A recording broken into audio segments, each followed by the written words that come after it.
In my opinion, it is necessary and it is beneficial for any teacher who wants to be successful, for any teacher who wants to be efficient, to give due care to professional development. This can be done in many ways. It can be done by attending conferences, by attending training courses, by reading books related to the teaching process. This helps a teacher to acquire more and more knowledge, to acquire more and more skills that helps him to present his lesson in an effective and efficient way. It helps him to present his lesson more effectively and more efficiently. Our presentation today is about a topic related to the teaching process. It is presenting a lesson. I think it is very necessary for any excellent teacher, for any competent teacher, to have a clear idea about the knowledge related to this topic. We are going to talk about different points related to presenting a lesson, and we are going to talk about the techniques that a teacher should apply during presenting a lesson. Let's start.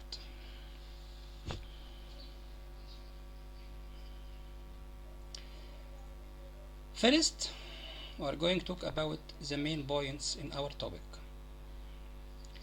The main points are changes in the classroom language. Number 2, the purpose of presentation. Number 3, getting and keeping the students' attention. Number 4, the technique of elicitation. Number 5, facilitating presentation. Number 6, facilitating understanding. Number 7, facilitating the entry of material into the short-term memory. Now let's start talking about each point in details. The first point, changes in the classroom language. I think the classroom language which was used in the past is different from which is used today. The role of the teacher in classroom language has evolved over the 50 years. The teacher's role has changed from a lecturer to that of a facilitator, whose job is to provide opportunities for the students to learn to use and function in the target language.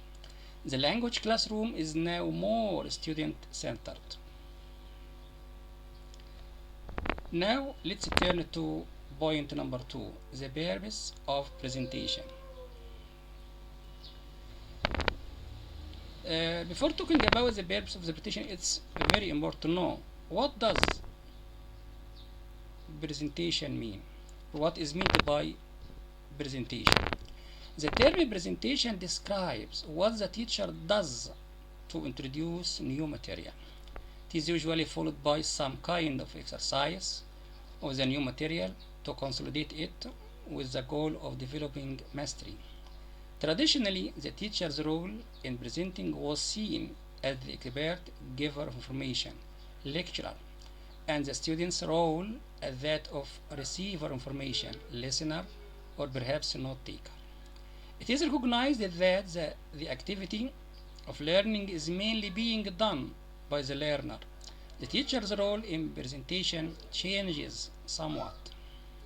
The teacher is the one with the new knowledge to present, but the teacher realizes that it is important to be effective in making possible for the learner to take in the new material. Now let's turn to point number 3, getting and keeping the students' attention. I think an efficient teacher should have an idea about the way to get and keep student attention. The teacher can plan to use material which is attractive and interesting to the students. It is very important. The teacher can plan to use material which is attractive and interesting to the students. The scope of the new material should not be too detailed, complicated, or beyond the students' level, or it will be boring. The teacher should get students to supply information, ideas, and suggestions. The students feel a need to maintain a high level of attention in order to be able to answer questions when called upon and figure out what the teacher's next question will be. Now let's turn to point number 5 for the technique of elicitation. It's very important for any successful teacher to have a clear idea about what does elicitation involve. Elicitation involves questions and other techniques for getting students to contribute to the process of presentation instead of the teacher simply giving the information. For example, to present the vocabulary of furniture in the classroom, the teacher points to a desk and asks, "What is this?"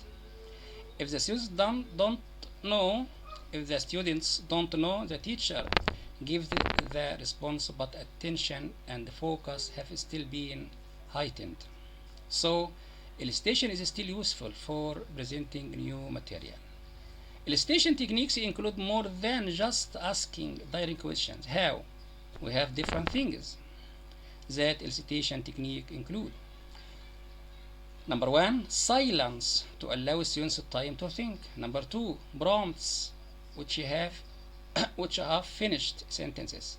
Number 3, emphasis on the incorrect part of a response by employing questions intonation. Number 4, prompts employing gestures and facial expressions. After dealing with point number 4, now we are going to deal with point number 5, which is facilitating presentation. I think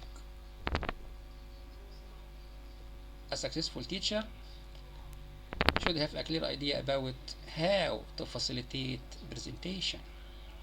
The learner needs to be able to see or hear the presentation clearly. The ability of the student to see or hear the new material needs to be checked with them before going too far in the presentation.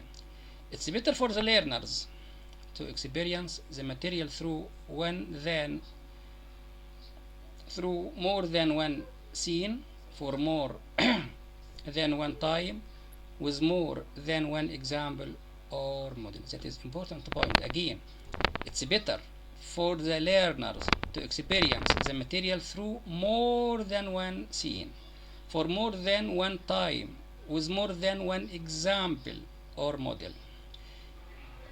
Why? Because this is important, because this increases the opportunities for and the likelihood of intake as well as providing reinforcement. Point number 6, facilitating understanding. I think it is an important point. In order to understand new material, new information has to be linked to what the learner already knows about the language and about life. Again, in order to understand the new material, new information has to be linked to what the learner already knows about the language and about life. Elicitation as a technique is appropriate in presentation because it activates what the students already know. It also helps the teacher get feedback to determine if the learners have accurately understood. Now let's deal with the last point, facilitating the entry of material into the short-term memory. Learners need to be able to remember that has been presented until it has been practiced and mastered. But not all learners respond to personal material in the same way. The more a presentation causes a personal response, the more memorable it will be. That is a very important point.